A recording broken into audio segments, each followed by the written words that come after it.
अस्सलाम वालेकुम। मैं हूं फैसल मोहम्मद और आप देख रहे हैं हमारा YouTube channel views of Faisal Mohammad. आज के वीलॉग भी कुछ पाकिस्तान और कुछ बैनुल अक़वामी ख़बरें, लेकिन आज का वीलॉग में पहले जापान के वज़ीर आज़म शिंजो आबे की नागहानी मौत और उनका जो कत्ल हुआ है उसके हवाले से कुछ थोड़ा सा अपना तजिया दूंगा, क्योंकि आपने सुनी ली होंगी ख़बरें, लेकिन जो मेरे पास जो मालूमात है, जो मेरे तजिया है वो कुछ थोड़ा सा मुख्तलिफ है। क्योंकि बुनियादी तौर पर वजह ये है कि शिंजो आबे का जो एक मर्डर हुआ है या जो उनका जो कत्ल हुआ है उसके अंदर और इमरान खान के अंदर बड़ी मुमासलत पाई जाती है। इस हवाले से इसका यहाँ जिक्र करना बहुत ज़रूरी है। आबे जो हैं जापान के एक साबिक़ वज़ीर आज़म थे, आपको पता लग गया होगा, लेकिन उसके साथ साथ वो एक मकबूल लीडर भी थे और उनको हुकूमत से जब इस्तीफ़ा दिया था उन्होंने असल में जापान के लिए बड़े अच्छे काम किए थे और जापान के इक़्तिसादी तरक्की के लिए, सियासी तरक्की के लिए और ख़ास तौर पर जापान की जो ख़ारजा पॉलिसी है उस हवाले से उनके बड़े मतलब ख़ारजा पॉलिसी से मुराद यहाँ मेरी आज़ाद ख़ारजा पॉलिसी, आपको पता है वैसे जापान तो है अमेरिकन कैंप में, लेकिन उसके अलावा भी वो आज़ाद ख़ारजा पॉलिसी के हवाले से और अपनी जापान की एक खित्ते में अहमियत बढ़ाने के हवाले से इसी तरह काम कर रहे थे जिस तरह के इमरान खान कर रहा था। तो इस मसले के ऊपर इमरान खान की और शिंजो आबे की जो है बड़ी मुमासलत है।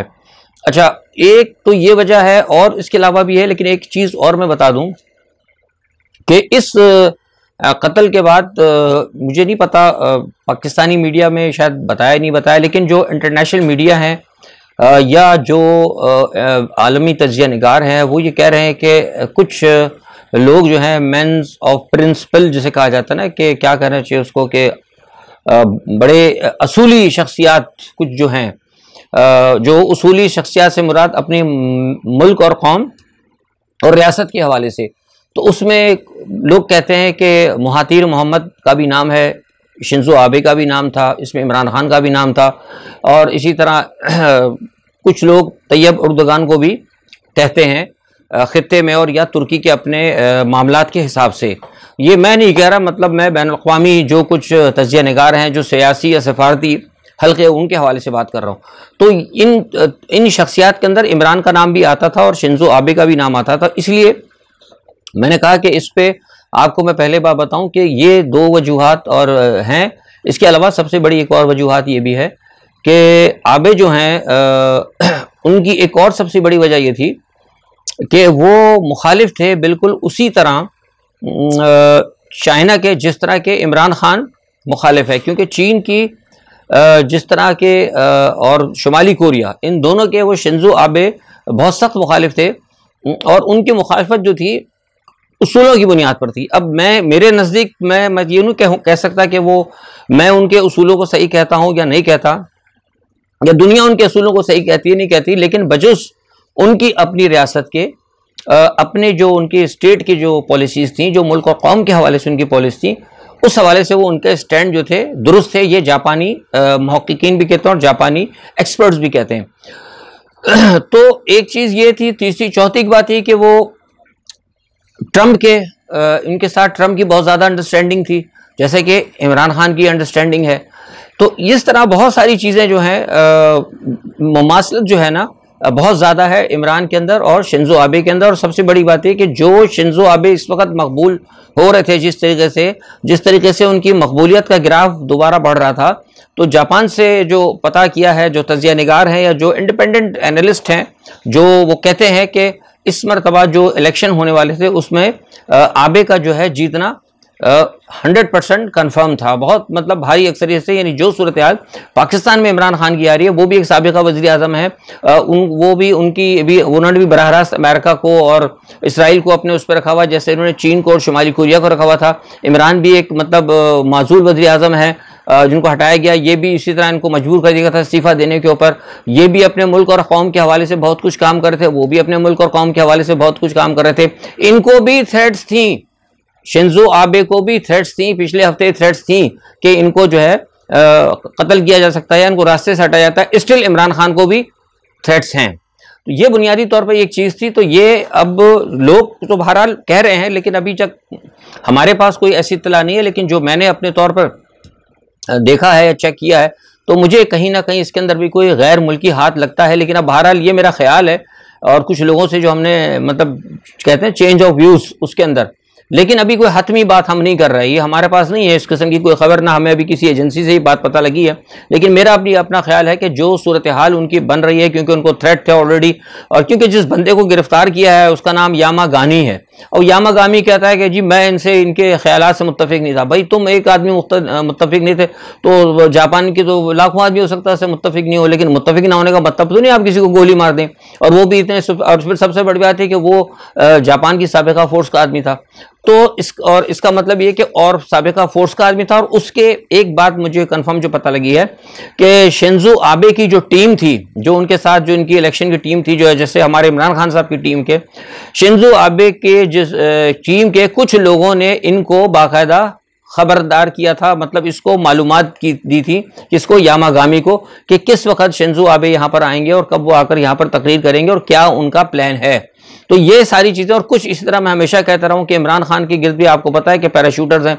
आपको याद होगा हमारी वीडियोस प्रूफ हैं, हमें बार बार कहने की ज़रूरत नहीं। जब मैं बार बार कहता रहा था कि इमरान खान के गिर्द पैराशूटर हैं, उनके पीएम हाउस के अंदर हैं, सबसे बड़े तो आज़म खान साहब थे, वो निकल गया, उसके बाद कुछ लोग छोड़ के चले गए, कुछ एक दो अभी भी हैं, खान साहब को पता है। और ये भी बार बार हम कहते रहे, आप लोग गवाह हैं, आप लोगों ने मेरे ट्विटर पे भी कहा है और भी मैंने टेलीविजन पे भी कहा था कि खान साहब जब आवाम में नहीं जब तक निकलेंगे तो खान साहब को उस वक्त तक सही हकीकत का नहीं पता लगेगा। ये जो खान साहब डिपेंड करते हैं अपने जो मीडिएटर्स भेज देते हैं, जो ISPR के साथ जो मामला गड़बड़ हुआ था, ISPR का भी एक मामला चल रहा था, उसके अंदर भी कुछ थोड़ी सी जो लफाज के अंदर इधर हो गया था। उसकी वजह ये थी कि खान साहब खुद नहीं जाते थे, सामने कुछ और होते थे, वो लोग को भेजे थे, वो आकर कुछ खान साहब को बताते थे। और अभी भी ऐसे 2-3 लोग हैं, स्टिल मैं कह रहा हूँ।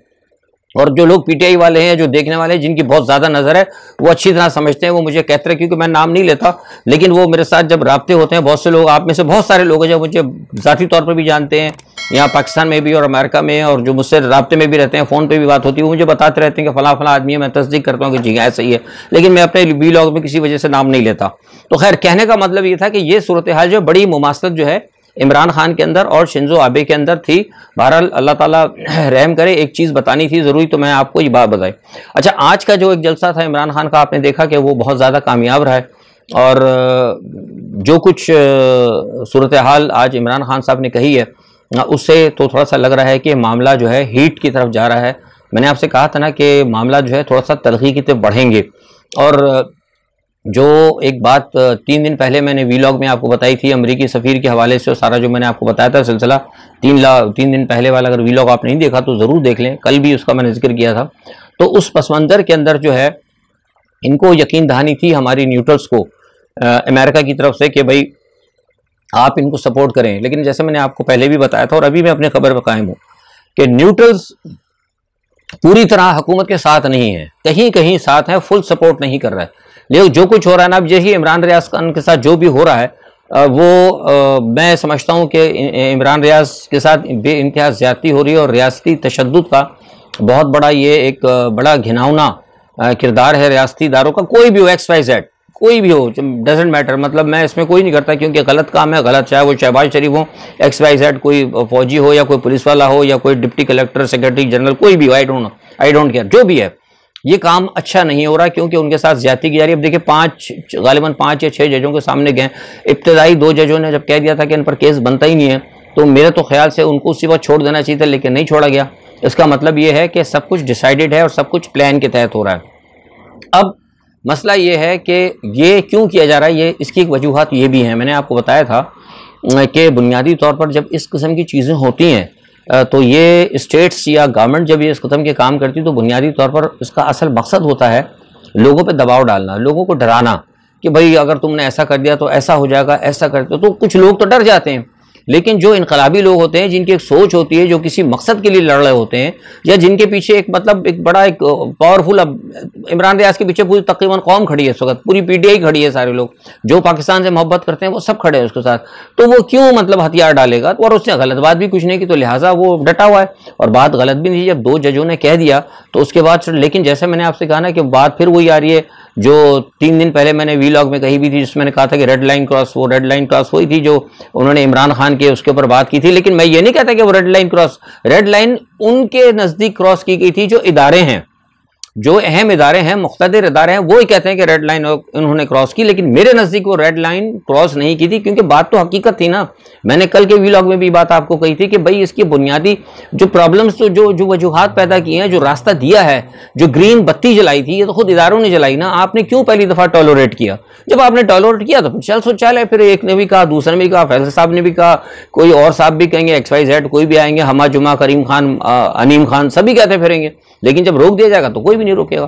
तो खैर, ये बहरहाल जो कहने का मकसद ये कि उनको हिरासा किया जा रहा है, उन पर दबाव डाला जा रहा है, और पुलिस ने कोशिश की थी उन पर तशद्दुद करने के लिए, जिस्मानी रिमांड लेने की कोशिश की। लेकिन अल्लाह का शुक्र है वहाँ वकला वगैरह काफ़ी पहुँच गए और कौम मुसलसल वहाँ पर जा रही है, और कोशिश यही की जा रही है कि उन पर दबाव डाला जाए, ताकि उनको देखने के बाद जो मीडिया इस वक्त अवाम के साथ खड़ा है, जो इमरान खान साहब के साथ खड़े हैं, जो भी वीलॉगर्स हैं, हम तो खैर कुछ नहीं, हमारा तो एक छोटा सा मैं तज़किया हूँ, पाकिस्तान में बड़े बड़े वीलॉगर्स हैं इस वक्त जो 2-2, 3-3 वीलॉग्स बना रहे हैं और हुकूमत के साथ खड़े हैं, अवाम के साथ खड़े हैं, जद्दोजहद कर रहे हैं। मैं उनको अप्रिशिएट करता हूँ, क्योंकि वो बड़े काम कर रहे हैं, बड़ी खिदमत कर रहे हैं, वो कौम की अवेयरनेस दे रहे हैं लोगों को। तो उनको भी डराया जाए कि भाई आप ये काम ना करें। और मुख्तलिफ लोगों को टेलीफोन भी आ रहे हैं। मुझे कल एक साहब ने पाकिस्तान से फ़ोन करके पूछा कि फैज़ साहब आपको अभी तक कोई नहीं आया, कोई सफारत खाने वगैरह से? मैंने कहा जी वो मुझे नहीं करेंगे कभी भी इंशाल्लाह। तो बहरहाल कहने का मकसद ये, तो बीच में इनलाइटर मूड में बात आ गई थी, तो कहने का मकसद ये है कि ये सारी चीज़ें कर रहे हैं, लेकिन इस सब चीज़ों के नतीजे में रियासत का नुकसान हो रहा है। लेकिन नतीजा क्या हो रहा है कि जो न्यूट्रल्स हैं वो खुद भी फंस गए हैं बहुत बुरी तरीके से। किस तरह फंस गए हैं कि एक तो वो हुकूमत जो है, इम्पोर्टेड गवर्नमेंट जो वो अमेरिका के कहने पे ले आए, उनका दबाव आ रहा है। अमेरिकन ने भी कहा है कि इनकी मदद करो। अच्छा, ये अगर इनकी खुलकर मदद करते हैं, अगर बिल्कुल फुल सपोर्ट करते हैं, कल ही सबकी इजाज़त देते हैं कि भाई खान को भी गिरफ्तार कर लो, उसको भी कर लो, धड़म धुड़म जिसे कहते हैं ना, हंगामा आ रहा है, तो मुल्क के हालात ख़राब हो जाएंगे, फिर वो कंट्रोल नहीं कर पाएंगे। दूसरा, इसी पस मंज़र में अगर नहीं भी करते, उसके बावजूद भी रियासत के हालात ख़राब हो रहे हैं। मैंने आपको बताया था कि TTP का मामला जो है वो बहुत ज़्यादा ख़राब होता जा रहा है। TTP ने फाटा के हवाले से मैं आपको बता देता कि हमारे कुछ लोग ऐसे हैं, फजलुर रहमान वगैरह, जिन्होंने खुद हालात ऐसे पैदा कर दिए थे, और ये अफगानिस्तान और इंडिया के हवाले से कहा था कि फाटा को इंडिपेंडेंट करो, तो वो फाटा को इंडिपेंडेंट कर रहे हैं, वो उनका आ गया है। दूसरा, सबसे बड़ी बात यह कि फाटा में वो कहते हैं कि न सिर्फ इंडिपेंडेंट करो, बल्कि हम यहाँ पे इजाज़त दो कि हम अपनी एक इस्लामी रियासत स्टेट बनाएं, यानी इंडिपेंडेंट स्टेट का मुतालबा आ रहा है। अच्छा, फिर ये भी है, साथ में ये भी कहना है कि जो मालाकंड है उसके अंदर वो कहते हैं कि हम अपनी शरीयत करेंगे, हम पाकिस्तान की शरीयत नहीं मानते। और तीसरी सबसे बड़ी जो खतरनाक बात है, जिसके ऊपर हमारी रियासत फंस रही है और हम हमारे सियासतदान आपस में सर फुटवे में लड़ गए हुए, वो ये है, वो कहते हैं कि जो हमारी रियासत कायम होगी, जो हमारा आज़ाद इलाका होगा, उसके जो लोग होंगे, कुछ भी, मैं किसी को दहशतगर्द नहीं कहता, एक्सट्रीमिस्ट होंगे, जो कोई भी हो, XYZ, जो आप नाम देना चाहें, उनको पूरे पाकिस्तान में आने जाने की फ्री इजाज़त होगी। अब मुझे बताइए, तो सीधी सीधी ब्लैकमेलिंग हो गई ना। चलो ठीक है, हम कहते थे भाई हमने गलती की, हमने अफगानी महाजरीन ले लिए थे, XYZ, चलो जिया साहब ने गलती की, जिसने भी की वो चले गए दुनिया से, पॉलिसी थी, क्या हुआ तो एक अलहदा बहस है, हमारे यहाँ इशू नहीं है बात करने का, फिर कभी इशू हुई तो बताऊंगा क्या मसला था, उसके भी सारे सबूत हमारे पास, डॉक्यूमेंट्री एविडेंस मौजूद है। खैर, तो कहने का मतलब ये है कि अब जो होना था हो गया, तो हम कह सकते थे चलो ठीक है यार, एक खिता इनको दे दो, चलो सारे लोग इधर ही जमा हो जाएं, और फिर हमारे मुल्क में तो नहीं आएंगे, अगर आएंगे तो भाई हम चेक करके वो वीज़ा दे देंगे, कंट्री पास वगैरह जैसा कि होता है, बॉर्डर क्रॉसिंग वगैरह। लेकिन नहीं, वो कहते नहीं जी हमें तो फ्री चाहिए। तो इस सूरत हाल के ऊपर जो है वो फंस गए। तो यही बात मैं कहता था कि शुरू से मेरा एक स्टैंड रहा है अखबारात के अंदर भी, और मैंने कई जो जहाँ कई फोरमों पे अगर मैं जाता भी था किस ज़माने में, तो मैंने कहा भी था ये बात कि भाई पाकिस्तान जो कर रहा है अफगानिस्तान की, अच्छी बात है, हम खुद हामी हैं कि अमेरिका यहाँ से निकले, लेकिन सवाल ये पैदा था कि पाकिस्तान जब अफगानिस्तान की हिमायत कर रहा है, तो कोई पाकिस्तान का आगे प्लान है कि अगर जब निकल जाएंगे तो क्या होगा। ये बात हमने कई दफ़ा कही है, कई दफ़ा की है, रिकॉर्ड में मौजूद है कि अगर वो निकल जाते तो क्या होगा, किसके साथ पाकिस्तान जाएगा, क्या मामला करेंगे, कैसे मामला दुरुस्त होंगे। लेकिन वो नहीं तवज्जो दी गई, जमी जुम्बिश ने जुम्बिश गुल मोहम्मद। अब नतीजा आप देख लें क्या हो रहा है, नतीजा ये आपके सामने है कि अब ये फंस गए। नतीजा जो आया है सामने, अब न्यूट्रल्स गए हैं फंस, अफगानिस्तान के मामला खराब, हिंदुस्तान से मामला खराब, अमेरिका का दबाव, इम्पोर्टेड गवर्नमेंट का दबाव, इमरान खान का दबाव, अवाम का दबाव, कहाँ तक दबाव बर्दाश्त करेंगे। नतीजा ये हुआ है कि इन्होंने कहा है कि बेहतर है कि बात कर ली जाए।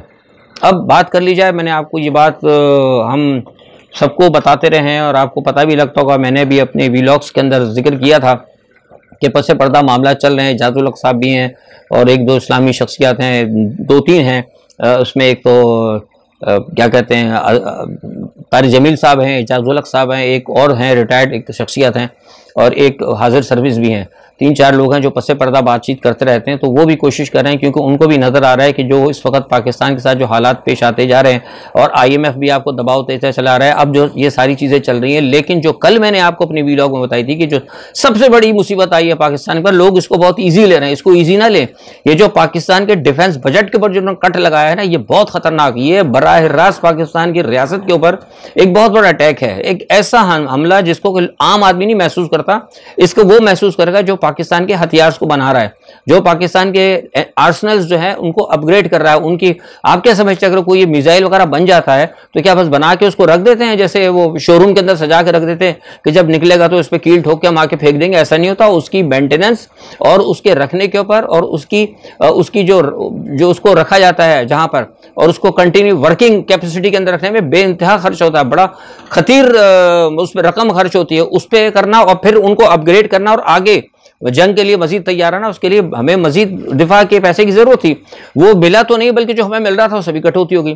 इस तमाम सूरत हाल की वजह से जो है ये मजबूर हुई है, कौन? न्यूट्रल्स मजबूर हैं और अब ये बातचीत कर रहे हैं, और मुझे उम्मीद है कि शायद हो सकता है कुछ मामला जो है दुरुस्त हो जाए।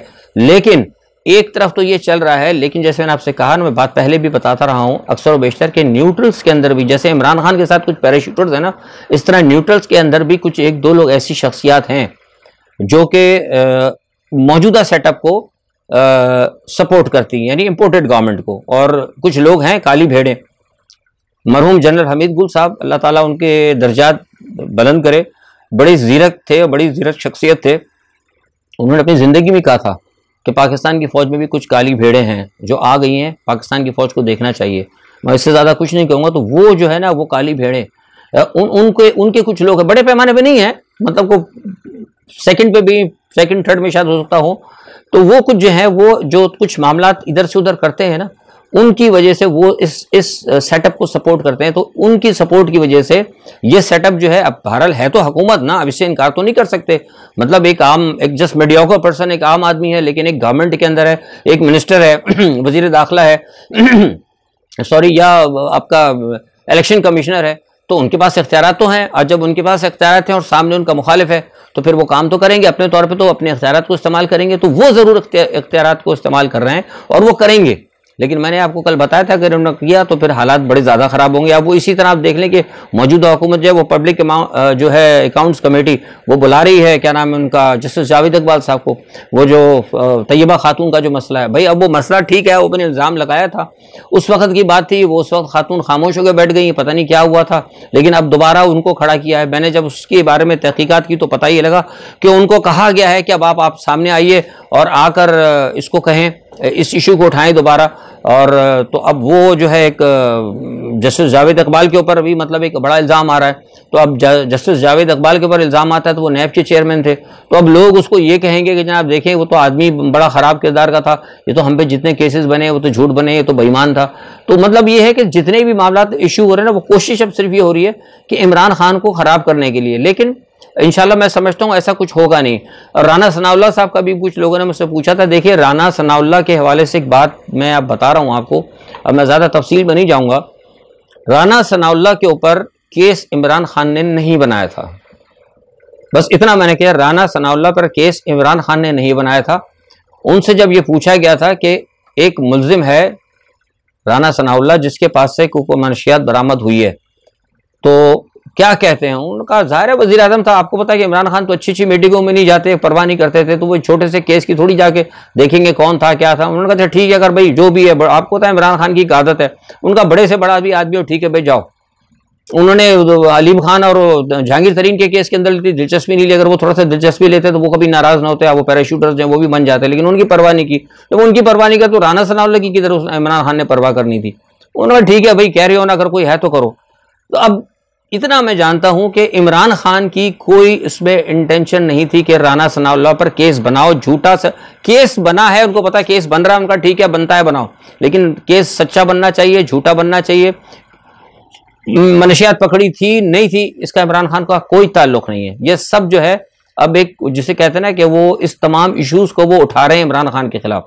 तो ये सारी सूरत हाल है बहरहाल। और अब हमारी नज़रें सबकी जो हैं लगी हुई हैं, तारीख 17 तारीख आने और 9 दिन रह गए। इंशाल्लाह देखिए क्या होता है, पता लगेगा। और साथ में एक छोटी सी खबर मैं रूस और दे दूं आपको, वीलॉग लंबे होते हैं, बड़े इश्यूज होते हैं, पाकिस्तान के भी इशू होते हैं, क्या करूं। रूस के व्लादिमीर पुतिन ने आज बड़ी ज़बरदस्त तड़ी लगा दी है, कल मैंने आपको बताया था सारे अपने व्लॉग में। और आज उन्होंने कह दिया कि अगर पूरा यूरोप पूरा 23 ममालिक 29-30 ममालिक नेटो के अगर आ जाएं तो हम उनसे लड़ने के लिए तैयार हैं। उन्होंने खुला उनको वो दे दिया चैलेंज। उन्होंने कहा आप सब आ जाइए और आज आपको लग पता जाएगा कि रूस आपसे कितना आगे है। और उन्होंने ये भी कहा, किसी ने इंटरव्यू पूछा तो उन्होंने कहा अगर लोग ये समझना चाहते हैं कि अब हम क्या करने जा रहे हैं तो हम वही करने जा रहे हैं जो पहले ज़ार यानी रूस जब सोवियत यूनियन बना था हम उसी तरफ जाएंगे। क्योंकि उनका कहना है पुतिन का कि मुझे इन लोगों ने बहुत तंग किया है। उन्होंने कहा कि मैंने सिर्फ एक जगह जाना था, मैंने अपने बॉर्डर्स को महदूद करना था, महफूज करना था, लेकिन इन्होंने मेरे बॉर्डर को मुझे महदूद नहीं करने के दिया, बल्कि मुझे महदूद करने के बजाय मेरे दिल के अंदर ये खतरा डाल दिया है कि रूस की बका और सलामती जो है वो अब एग्जिस्टेंस जो है ना उसकी मुश्किल हो रही है। तो लिहाजा मैं अब ऐलान करता हूँ कि ये सब आ जाएं, हम इन सब से मुकाबला करेंगे और उनको बताएंगे कि रूस के बराबर में ये तमाम 30 मुल्क भी कुछ नहीं है। अल्लाह ताला खैर करे, बहुत ख़तरनाक सूरत हाल है। दुआ करते हैं कि अल्लाह ताला दुनिया को जंग व जदल से महफूज रखे। आज के लिए इतना ही, कल जो भी सूरत हाल होती है इसमें आप तजिया लेके हाजिर होंगे। अपना बहुत ख्याल रखिएगा। अल्लाह हाफ़िज़।